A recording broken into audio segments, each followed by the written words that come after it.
Good morning GS.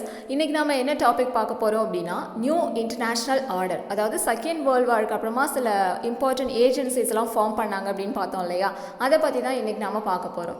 By 1941, the United States and Britain began to give serious consideration to the need for international cooperation for achieving lasting peace among all the nations. World war வந்ததுக்கப்புறமா அதில் participate பண்ண நேஷன்ஸ்க்கு எல்லாருக்குமே இடையில் ஒரு piece அப்படிங்கிற ஒரு concept இல்லாமையே போயிடுச்சு. ஸோ அதை ரீகைன் பண்ணணும் அப்படிங்கிறதுக்காக யுனைடெட் ஸ்டேட்ஸும் பிரிட்டனும் சேர்ந்து எடுத்த ஒரு முடிவு தான் பார்த்தீங்க அப்படின்னா இந்த மாதிரியான international orders. International economic and financial stability were also important objective. So அவங்களோட மெயின் மோட்டிவ் என்ன அப்படின்னு பார்த்தீங்கன்னா, ஸோ ஒரு எக்கனாமிக் ஸ்டெபிலிட்டி, ஏன்னா வாரில் பார்ட்டிசிபேட் பண்ணதுனால எல்லா நேஷனுமே எக்கனாமிக்கலாக ரொம்ப வீக் ஆகிட்டாங்க. அவங்கக்கிட்ட இப்போ மணி அப்படிங்கிறதே கிடையாது. ஸோ அதனால் திரும்ப அந்த எக்கனாமிக் ஸ்டெபிலிட்டியை கொண்டு வரணும் அப்படிங்கிறது தான் அவங்களோட மெயின் அப்ஜெக்டிவாக இருக்குது. All this world need international organisation with members of the various nations across the world working together for this common objective. So எல்லா நேஷனுமே சேர்ந்து இந்த கோஆப்ரேஷனுக்காக பாடுபடணும் அப்படின்னு சொல்கிறாங்க. This ultimately resulted in the establishment of United Nations, the World Bank and the International Monetary Fund. So இவங்க எல்லாருமே சேர்ந்து உருவாக்குனது தான் இந்த முக்கியமான ஏஜென்சிஸ். அது என்னென்ன அப்படின்னு பார்த்தீங்கன்னா United nation, world bank and international monetary fund. International agencies had been established after World War I, but the League of Nations unfortunately proved to be the ineffectual. World War Iக்கு அப்புறமாவும் ஒரு agency கொண்டு வந்தாங்க, அதுதான் league of nation அப்படிங்கிறத பார்த்தோம். But அது அவ்வளோ ஆக்டிவாக இல்லை, அதனால அது ஃபெயிலியர் ஆயிடுச்சு. The International Labour Office located in Geneva in Switzerland, however it's still active and continues to work on issue relating to the labor and employment. So அதே டைமில் தான் ILO, அதாவது இன்டர்நேஷ்னல் லேபர் ஆஃபீஸ், இது எங்கே இருக்குன்னு பார்த்தீங்கன்னா ஜெனீவாவில் இருக்குது. அது இப்போவும் ஆக்டிவாக பார்ட்டிசிபேட் பண்ணிட்டுருக்கு அப்படின்னு சொல்லியிருக்காங்க. தென் யுனைடெட் நேஷன்ஸ், அதாவது ஐநா சபை பற்றி பார்க்கலாம். The first initiative for the United nation came from the United state and Britain in 1941 when they issued a joint declaration known as the Atlantic Charter. United nation அப்படிங்கிற ஒரு ஆர்கனைசேஷனை form பண்ணலாம் அப்படின்னு இது யாரோட ஐடியா அப்படின்னு பார்த்தீங்கன்னா யுனைடெட் நேஷன் அண்ட் பிரிட்டன், இவங்க தான் சேர்ந்து அட்லாண்டிக் சார்ட்டர் மூலமாக இதை கொண்டு வராங்க.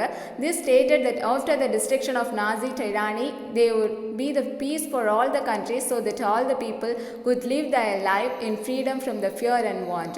ஸோ இது மூலமாக இதுக்கப்புறமா வார் அப்படிங்கிற ஒரு விஷயம் இருக்கவே கூடாது. ஸோ எல்லாருமே பீஸ்ஃபுல்லாக இருக்கணும் அப்படிங்கிறத அவங்க சொல்கிறாங்க. This declaration of the United Nations was accepted by all the 26 countries which were fighting against the Axis power. So first இந்த யுனைடெட் நேஷன் அப்படிங்கிறத ஸ்டார்ட் பண்ணலாம் அப்படின்னு ஒரு 26 மெம்பர் நேஷன்ஸ் அக்செப்ட் பண்ணிக்கிட்டாங்க. இந்த நேஷன்ஸ் எல்லாம் யார் அப்படின்னு பார்த்தீங்கன்னா ஆக்சிஸ் பவர், அதாவது ஜெர்மனி, இட்டாலி, ஜப்பான். ஸோ இவங்களுக்கு அகைன்ஸ்டாக இந்த வேர்ல்டு வாரில் ஃபைட் பண்ணவங்க. The Charter of the United Nations was signed on 26 June 1945 by the 51 nation. So அதுக்கப்புறமா 1945 என்னாச்சு அப்படின்னு பார்த்தீங்கன்னா இந்த யுனைடெட் நேஷனில் ஒரு 51 நேஷன்ஸ் மெம்பரை ஜாயின் பண்ணிட்டாங்க. India which was not an independent country, there also was signatory to the charter. ஆனால் அதில் அப்போ இந்தியா சைன் பண்ணலை, ஏன்னா அப்போ இந்தியா இண்டிபெண்ட் ஆகலை. அதனால இந்தியா அந்த டைமில் அதோட மெம்பர் நேஷனாக இல்லை. Now the United Nations has 193 member state. இப்போ யுனைடெட் நேஷனில் பார்த்தீங்க அப்படின்னா 193 மெம்பர் நேஷன்ஸ் இருக்காங்க. General assembly and security council, இது யுனைடெட் நேஷனோட ஒரு ஆர்கன் தான். The United Nations functions almost like any government through its principal organs which are similar to the legislative, executive and judicial wings of a state. இப்போது இந்த United நேஷனை ஒரு பார்லிமெண்ட்டோட compare பண்ணியிருக்காங்க. எதனால் அப்படின்னு பார்த்தீங்கன்னா அங்கே இருக்க மாதிரி இதுலேயும் பார்த்தீங்கன்னா legislative, executive and judicial wings எல்லாம் இருக்குது அப்படின்னு சொல்லியிருக்காங்க. இந்த general assembly is the body of which each member state is represented. இப்போ யூஎன்ஓட ஜெனரல் அசம்பிளி நடக்குது அப்படின்னா மெம்பர் நேஷன்ஸ்லேருந்து ஒவ்வொருத்தவங்க அதை அட்டென்ட் பண்ணணும் அப்படின்னு சொல்லியிருக்காங்க. It meets once a year and issue the interest and points of conflict are discussed in the assembly. So வருஷத்துக்கு ஒரு தடவை தான் இந்த யூஎன்ஓட ஜெனரல் அசம்பிளி நடக்குது. ஸோ இவங்க வேர்ல்டு லெவலில் நடக்கிற முக்கியமான இஷ்யூஸ் எல்லாத்தையுமே டிஸ்கஸ் பண்ணுறாங்க. The security council has 15 members, 5 countries, the United Nations, Britain, France, Russia and China are the permanent members. இதில் பார்த்தீங்க அப்படின்னா ஒரு 15 மெம்பர்ஸ் இருக்காங்க. அதில் 5 நேஷன்ஸ் தான் பெர்மனன்ட் மெம்பர்ஸ் அப்படின்னு சொல்லியிருக்காங்க. மிச்சம் இருக்க 10 பேர் பார்த்தீங்க அப்படின்னா ரொட்டேஷனலாக எலெக்ட் பண்ணியிருக்காங்க. These 2 bodies function like a legislature. இப்போ இந்த ஜென்ரல் அசம்பிளியும் செக்யூரிட்டி கவுன்சிலும் பார்த்தீங்க அப்படின்னா ஒரு லெஜிஸ்லேட்டர், அதாவது ஒரு லா மேக்கிங் பாடி மாதிரி ஃபங்க்ஷன் ஆகிட்டு இருக்கு. Each of the permanent members has a right to veto and decision by other members of the security council. So இதில் இருக்க ஒவ்வொரு மெம்பர் நேஷனுக்குமே வீட்டோ பவர் இருக்குது அப்படின்னு சொல்லியிருக்காங்க. வீட்டோ பவர்னா என்ன அப்படின்னு பார்த்தீங்கன்னா, இப்போ யூஎன்ஓவில் ஒரு டெசிஷன் எடுக்கிறாங்க அப்படின்னா அதில் மெம்பராக இருக்க ஏதாவது ஒரு நேஷனுக்கு அது வந்து பிடிக்கல அப்படின்னாலும் அதை உடனே வந்து கேன்சல் பண்ணிடுவாங்க. அதுதான் veto power. This right has often been used to block the major decision especially by the superpowers the USA and Russia. அதே மாதிரி அடிக்கடி இந்த வீட்டோ பவரை யூஸ் பண்ணுறது யார் அப்படின்னு பார்த்தீங்கன்னா யூஎஸ்ஏவும் ரஷ்யாவும். ஏதாவது ஒரு முக்கியமான ஒரு டெசிஷன் எடுத்தாங்க அப்படின்னா அதை உடனே இந்த ரெண்டு நேஷனும் வந்து கலைச்சிடுறாங்க அப்படின்னு சொல்லியிருக்காங்க. Major issues and conflict are discussed in the security council. ஏதாவது முக்கியமான இஷ்யூ நடந்துச்சு அப்படின்னா அதை எங்கே டிஸ்கஸ் பண்ணுறாங்க அப்படின்னு பார்த்தீங்கன்னா செக்யூரிட்டி கவுன்சிலில். Then administrative structure. The executive wing of the United Nations is the UN Secretariat. இப்போ யூஎனோட எக்ஸிக்யூட்டிவ் விங், அதாவது அவங்களோட ஜட்ஜ்மெண்ட் ஏதாவது இருக்குது அப்படின்னா அதை யார் வந்து எக்ஸிக்யூட் பண்ணுறாங்க அப்படின்னு பார்த்தீங்கன்னா செக்ரட்டேரியட் தான் பண்ணுறாங்க. It's headed by the secretary general. இதோட ஹெட் ஆஃபீஸர் யாருன்னு பார்த்தீங்கன்னா செக்ரட்டரி ஜென்ரல். இவரை யார் நாமினேட் பண்ணுவாங்க அப்படின்னு பார்த்தீங்கன்னா ஜென்ரல் அசம்பிளியில் இருக்க மெம்பர்ஸ் எல்லாருமே சேர்ந்து தான் வந்து இவரை எலெக்ட் பண்ணுறாங்க. இந்த secretary general along with his cabinet and other official run the United Nations. So இந்த செக்ரட்டரி சென்ட்ரலும் அதுக்கப்புறம் அவரோட கேபினெட்ஸில் இருக்கவங்க எல்லாருமே சேர்த்து தான் இந்த யுனைடெட் நேஷனை வந்து ரன் பண்ணிட்டு இருக்காங்க. The international court of justice headquartered at the Hague in Holland it judicial wing of the United Nations. So இதோட ஒரு ஜுடிஷியல் விங் எது அப்படின்னு பார்த்தீங்கன்னா கோர்ட் ஆஃப் ஜஸ்டிஸ். இது எங்கே இருக்குது அப்படின்னு பார்த்தீங்கன்னா ஹாலண்டில் ஹேக் அப்படிங்கிற பிளேஸில் தான் இதோட ஹெட் குவார்ட்டர்ஸ் இருக்குது. அதுக்கப்புறமா யூஎனோட ஒரு இம்பார்ட்டன்ட் ஆர்கன் எது அப்படின்னு பார்த்தீங்கன்னா எக்கோசாக் அப்படின்னு சொல்லக்கூடிய economic and social council. So இதுதான் வந்து யூஎன்ஓட 5th ஆர்கன். ஸோ இவங்களோட மெயின் ஒர்க் என்ன அப்படின்னு பார்த்தீங்கன்னா ஒரு எக்கனாமிக் ஸ்டெபிலிட்டியை வந்து மெயின்டைன் பண்ணணும் அப்படிங்கிறது தான். The regional economic commissions functioning for regional development across the various regions of the world, Asia Pacific, West Asia, Europe, Africa and Latin America are the organs of the எக்கோசாக். இப்போ இந்த எக்கோசாக்கோட ஆர்கன்ஸ்லாம் யார் அப்படின்னு பார்த்தீங்கன்னா இந்த நேஷன்ஸ்க்கு இடையில இருக்க அந்த வேர்ல்ட் ஸ்டெபிலிட்டியை வந்து மெயின்டைன் பண்ணுறது தான் இவங்களோட மெயின் ஒர்க்காக இருக்குது. ஸோ இதோட ஹெட் யார் அப்படின்னு பார்த்தீங்கன்னா குணா மிர்ரல் அப்படிங்கிறவர். தென் அதர் இம்பார்ட்டன்ட் ஆர்கன்ஸ் யூஎன்ஓவில் இருக்க மற்ற அதர் பாடிஸ்லாம் என்னென்ன அப்படின்னு பார்த்தீங்கன்னா இப்போ ஒவ்வொரு இம்பார்ட்டன்ட் டிபார்ட்மெண்ட்டுக்கும் ஒவ்வொரு ஆர்கன் வந்து அவங்க அலாட் பண்ணியிருக்காங்க. ஸோ இப்போ FAO அப்படின்னா என்னென்னு பார்த்தீங்கன்னா ஃபுட் அண்ட் அக்ரிகல்ச்சர் ஆர்கனைசேஷன். அதே மாதிரி WHO, இது வந்து நம்ம எல்லாருக்குமே தெரியும், world health organisation. Then UNESCO, educational scientific and cultural organisation. Then UNICEF அப்படின்னா United Nation children's fund. Then UNDP, United Nations development programme. So இது எல்லாமே வந்து யூஎன்ஓட இம்பார்ட்டன்ட் ஆர்கன்ஸ் தான். Activities of the UN. So யூஎன்ஓட ஃபங்க்ஷன்ஸ் என்ன அப்படிங்கிறத பார்க்கலாம். Over the decade, the United Nations has expanded its activities in response to the changing problem facing the world. So world லெவலில் ஏதாவது ஒரு முக்கியமான இஷ்யூ போயிட்டு இருந்துச்சு அப்படின்னா அந்த ப்ராப்ளமை ஃபேஸ் பண்ணுறது யாருன்னு பார்த்தீங்கன்னா இந்த யூஎன்ஓ தான். This is 1960s, decolonization was an important issue. இதே மாதிரி 1960s பார்த்தீங்க அப்படின்னா மேஜராக எல்லா நேஷனுமே வந்து காலனைஸ்டாக தான் இருந்தாங்க. ஸோ அந்த டைமில் வந்து டீகாலனைசேஷன் அப்படிங்கிறது வந்து இவங்களோட ஒரு மெயின் இஷ்யூ அப்படின்னு சொல்லியிருக்காங்க. Human rights, the problem of refugees, climate change, gender equality, இதெல்லாம் பார்த்தீங்க அப்படின்னா யூஎன்ஓ சால்வ் பண்ண other problems. Special mention must be made on UN peace keeping force with has acted in many years of conflict all over the world. யூஎன்ஓவில் பார்த்தீங்க அப்படின்னா ஒரு peace keeping force இருக்காங்க. So ஏதாச்சும் ஒரு ப்ராப்ளம் வருது அப்படின்னா உடனே இவங்க தலையிட்டு அந்த ரெண்டு நேஷனையும் வந்து சமாதானப்படுத்துவாங்க. அதுதான் வந்து இவங்களோட major work.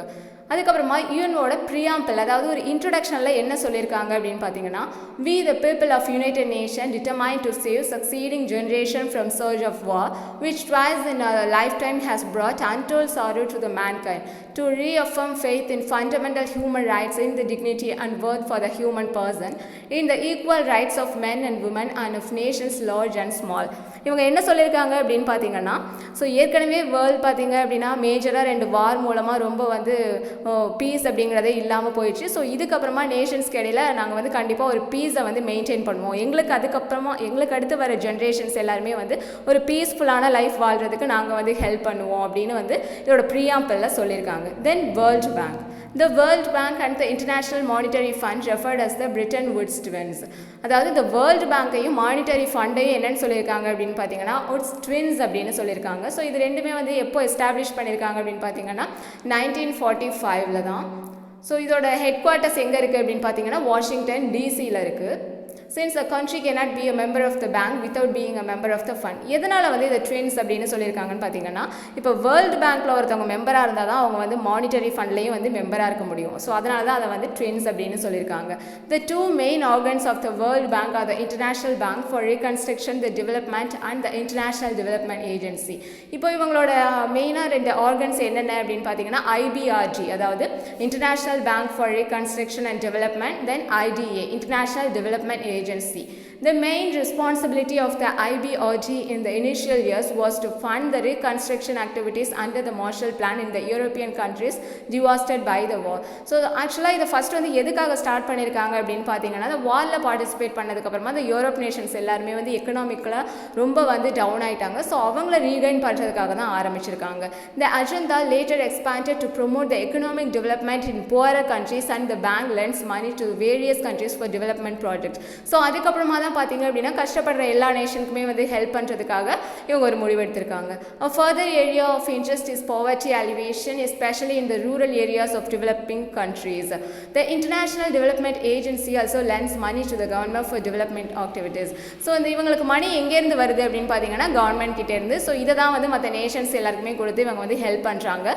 These loans are soft loans are given at very low interest for a period of 50 years. இவங்க என்ன பண்ணுறாங்க அப்படின்னா ஒரு நேஷனுக்கு வந்து லோன் கொடுக்கும்போது ரொம்ப வந்து கம்மியான இன்ட்ரெஸ்ட்க்கு வந்து கொடுக்குறாங்க. The International Finance Corporation mainly functions with private enterprises in developing countries. So இந்த IFC மூலமாக வந்து நிறையா கண்ட்ரீஸ்லாம் வந்து கெயின் ஆயிருக்காங்க. In recent years, the bank is actively promoting the achievement of the Millennium Development Goals, which aim to improving the living standard, removing illiteracy, empowering women and improving maternal and child health. So இவங்களோட மேஜராக இவங்களோட motive என்ன அப்படின்னு பார்த்தீங்கன்னா, அதாவது living ஸ்டாண்டர்டை increase பண்ணணும், தென் illiteracy அறியாமை அப்படிங்கிறதே இருக்கக்கூடாது அப்படிங்கிறதுக்காக, தென் விமன் எம்பவர்மெண்ட், அதுக்கப்புறமா வந்து சைல்ட் ஹெல்த், இது எல்லாத்தையுமே வந்து இவங்க வந்து ப்ரிஃபர் பண்ணுறாங்க. Then International Monetary Fund. The International Monetary Fund was primarily the brainchild of Harry Dexter White and John Maynard Keynes. So International Monetary Fund அப்படிங்கிறது ஒன்று உருவாக்கலாம் அப்படின்னு இது வந்து யாரோட ஐடியா அப்படின்னு பார்த்தீங்கன்னா, ஸோ இதில் வந்து முக்கியமாக 2 எக்கானமிஸ்ட் இருந்திருக்காங்க, Harry Dexter and John Maynard அப்படிங்கிறவங்க தான். It was formally organised in 1945 with 29 member countries. So 1945 தான் இதை ஆரம்பிச்சிருக்காங்க. ஸோ அப்போ வந்து இதோட மெம்பர் கண்ட்ரிஸ் யார் அப்படின்னு பார்த்தீங்கன்னா 29 ஸ்டேட்ஸ் இருந்திருக்காங்க. It now has a membership of 189 countries. ஆனால் இப்போ அதோட மெம்பர் நேஷன்ஸ் எவ்வளோ அப்படின்னு பார்த்தீங்கன்னா 189 இருக்காங்க. Its primary objective is to ensure financial stability and development across the world. So இவங்களும் வந்து மெயினாக இவங்களோட மோட்டிவே என்ன அப்படின்னு பார்த்தீங்கன்னா, ஸோ ஃபினான்ஷியல் ஸ்டெபிலிட்டி தான். The main agenda is to promote international monetary cooperation, expansion of international trade and exchanging stability. So இவங்களோட அஜெண்டாவில் என்ன சொல்லியிருக்காங்க அப்படின்னு பார்த்தீங்கன்னா, ஒரு ட்ரேடை வந்து எக்ஸ்பேண்ட் பண்ணணும் அப்படிங்கிறதுக்காக தான், அந்த ஒரு ஸ்டெபிலிட்டியை கொண்டு வரதுக்காக தான் இதை ஸ்டார்ட் பண்ணியிருக்காங்க. The fund lends money from its reserves to the countries facing balanced payment problem. So யாரெல்லாம் வந்து இவங்க கிட்ட லோன் வாங்குறாங்க அப்படின்னு பார்த்தீங்கன்னா, இவங்களோட அந்த பேமெண்ட் ப்ராப்ளமை வந்து யாரால வந்து ஃபேஸ் பண்ண முடியலையோ, ஸோ அந்த மாதிரி நேஷன்ஸ் வந்து இவங்க கிட்ட லோன் வாங்குறாங்க. It however imposes strict condition on the borrowing nation to tighten their budget, practical fiscal prudence and reduce their expenditure.